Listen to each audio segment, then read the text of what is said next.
হাম আক্রান্ত রোগীর সংখ্যা। স্বাস্থ্য অধিদপ্তরের তথ্য অনুযায়ী মঙ্গলবার সকাল ৮টা পর্যন্ত হামের উপসর্গ নিয়ে হাসপাতালে ভর্তি ১৮,০০০-এর বেশি রোগী। শনাক্ত উপসর্গ নিয়ে এখন পর্যন্ত মারা গেছেন ১৯৫ জন।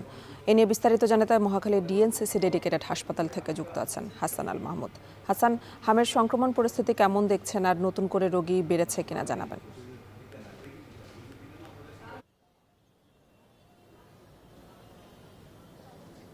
সকাল থেকে আমরা ডিএনসিসি ডেডিকেটেড হাসপাতালে দেখছি যে প্রতি মুহূর্তে কিন্তু এখানে নতুন করে রোগী আসছে, যদিও এখন পর্যন্ত এখানে ভর্তি রোগীর সংখ্যা ৩ শতাধিক এবং প্রত্যেকে কিন্তু হামের বিভিন্ন উপসর্গ নিয়ে এসেছেন। একই সাথে হামে আক্রান্ত রোগীদের আসলে নানা ধরনের শারীরিক জটিলতা হচ্ছে, বিশেষ করে নিউমোনিয়ার যেসব লক্ষণ সেগুলো কিন্তু বেশিরভাগ দেখা যাচ্ছে। যেহেতু হাম আক্রান্ত রোগীদের আসলে শুরু থেকেই তার যে শারীরিক ইমিউনিটি সেটি কিন্তু অনেকটা ব্যর্থ হয়ে যায়, ফলে নানা উপসর্গ কিন্তু দ্রুতই দেখা যায় এবং সেগুলো অনেকটাই কাবু করে ফেলে এখানকার শিশুদেরকে, বিশেষ করে আমরা দেখেছি।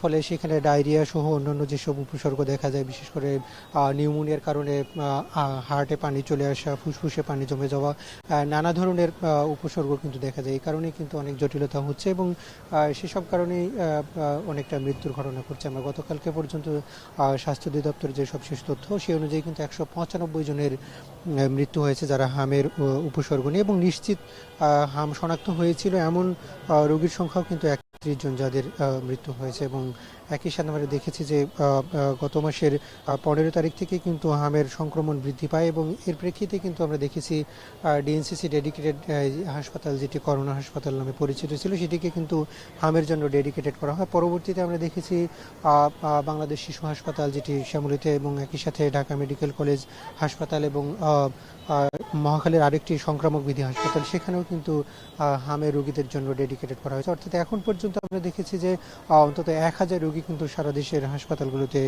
ভর্তি রয়েছে এবং মোট কিন্তু আমরা দেখেছি ১৮,১২১ জন রোগী কিন্তু হামের উপসর্গ নিয়ে। একই সাথে ২,৮০০-র বেশি কিন্তু রোগী হামের শনাক্ত হয়ে হাসপাতালে ভর্তি হয়েছিলেন, যদিও সেখান থেকে বেশ কিছু রোগী আসলে সুস্থ হয়ে বাড়ি ফিরেছেন এবং সেখানে আমরা দেখেছি যে অনাকাঙ্ক্ষিত ১৯৫ জনের মৃত্যু ঘটেছে। এবং একই সাথে আমরা দেখেছি যে সারা বাংলাদেশের হাসপাতালগুলোতে যেরকম রোগী বাড়ছে, ঢাকার হাসপাতালগুলোতেও কিন্তু সেই রোগীদের সংখ্যা প্রতিদিনে বাড়ছে এবং এই হাসপাতালটিতে আমরা দেখেছি যে ৩ শতাধিক রোগী কিন্তু ভর্তি রয়েছে। এবং একই সাথে শিশু হাসপাতাল যেটি রয়েছে সেখানেও কিন্তু প্রায় ১০০ জন রোগী কিন্তু ভর্তি রয়েছেন। অর্থাৎ এই হাসপাতালগুলোতে প্রতিদিনই আসলে রোগীর সংখ্যা বাড়ছে এবং এই রোগী বৃদ্ধির প্রেক্ষিতে কিন্তু আমরা দেখেছি হাসপাতাল কর্তৃপক্ষ এবং স্বাস্থ্য মন্ত্রণালয়ের পক্ষ থেকে টিকাদান কর্মসূচি জোরদার করা হয়েছে এবং সেখানে সারা বাংলাদেশে টিকাদান কর্মসূচি আগামী ২০ তারিখ থেকে শুরু হবে। এবং এই এখন যে ঢাকার ২ সিটি কর্পোরেশন এবং